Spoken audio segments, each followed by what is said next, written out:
This is the White Tiger Knight YouTube channel Smith & Wesson 500 review. Alright, this is the Smith & Wesson 500. Here you go. I'm going to start off, just go ahead and talk about actually the round. Again, this is the White Tiger Knight. And the round, I think basically Smith & Wesson designed this gun around the Smith & Wesson 500 round. And just to give a little comparison here, you can see with the 223. Okay, versus the S&W 500. And again, just look at the bullet. I mean, you can take a look at that. Again, there's that little tip on here. It's just kind of a little bit of plastic on there. Supposedly helps to get through clothing and stuff, I guess. But anyway, just take a look at the bullet size. Fail hard, yeah, oops.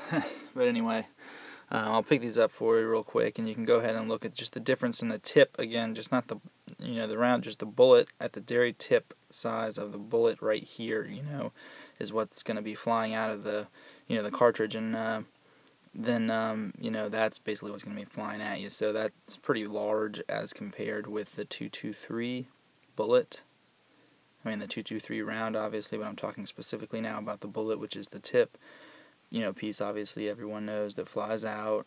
For those of you who don't know, this is 40 S&W, which is kind of interesting because it's a 40 S&W and a 50 Smith & Wesson 500 round. The 50 caliber versus the 40 cal. So it's kind of funny looking at the differences. You would think, oh, it's not that much bigger, but wha-bam, it's a lot bigger, I think. And this is, just to give some context, I don't want to blow you out with some camera angles and stuff, but this is a standard slug round, and you can see it's pretty comparable actually in size with the slug as far as just the projectile, the thing shooting out of it. So yeah, I think it's a pretty powerful, it's the most, the most powerful production handgun. So here it is, and the Smith & Wesson 500 is a great gun. I think it's really reliable and effective. I'm going to go ahead and show you a couple things on it here. The muzzle brake here at the front is pretty great, and there's a high-vis sight on the front of it, as you can see, and it's adjustable in the back, which is pretty cool. It works well. My backside actually is a little bit wobbly, but I can tighten it down. And then again, it just holds 5 rounds, which is not the best, but it's still okay. I mean, it's a revolver, so it doesn't have to eject the round, so you can fire from, say, inside clothing and stuff, or you don't have to worry about leaving spent cartridges around.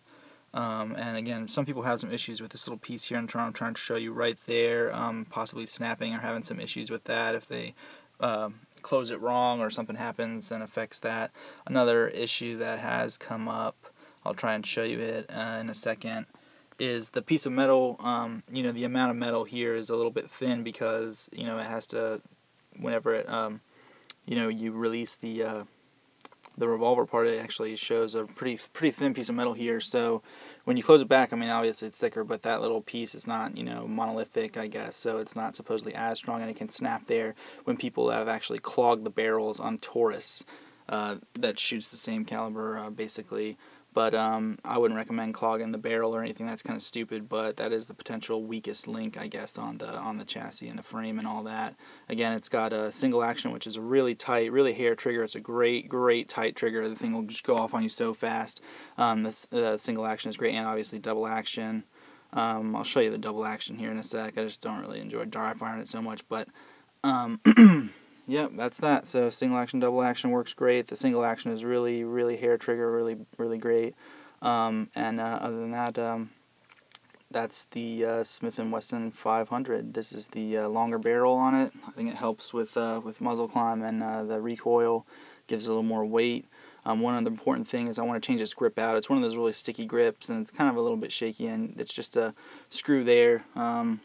And you pull it out, and I'll switch the grip out, and I'll do another video showing the inside, which is actually pretty cool. I mean, I think the grip's effective. It's just a little sticky, and they gave me a actual extra muzzle brake that came with it. So I'll show that here in a sec. I mean, I'm going to do another video on that, but this muzzle brake can just pop right out, and you can slide another one in, and you can actually have other attachments and stuff on the front. I think possibly I'll get another sight. But that's the White Tiger Knight channel right now, signing out.